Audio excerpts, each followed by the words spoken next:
Ang kagandahan lang nito mga boss, kung bakit ito yung mas napili natin. Kasi, meron siya ngayong passing light. Ayan. Ang angas ng passing light niya, di ba? Mga boss, sira na rin ba yung handlebar switch ng motor nyo? Ano pang hinihintay nyo? Magpalit ka na. Ito mga boss, buksan natin itong binili nating handlebar switch from Ayoto Official. Ganda yung pagka-package nila mga boss. At merong bubble wrap. Pinakalagay dito na no video, no return, no refund.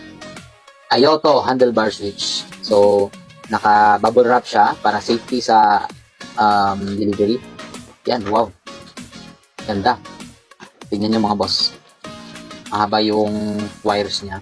Tapos, wow.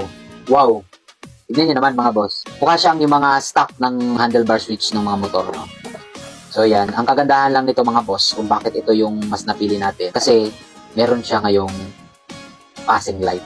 You know, ang angas ng passing light niya, di ba? Angas. So, ayan. Ito yung low and high beam. Low and high beam. Tapos, ito naman yung off, park light, then ilaw. So, yan. You know, napaka-smooth ng left and right turn niya. Napaka-smooth na pusmusina. Alright? So, quality mga boss, makapal. Makapal yung switch na to. You know, parang sa stock talaga mga boss. Maganda yung quality. Ayan. At mahaba yung wire niya mga boss. Hindi siya plug and play. So, meron siyang yung color coding nito. Pero, dun sa mga trusted natin ng mga trusted ninyo ng mga mekaniko, alam na nila yung color coding nito, no? Huwag kayong mag-alala, mura lang ito at check afford niyo itong napakagandang switch na ito. So deserve niyo ang magandang switch para maganda at safe ang ating biyahe.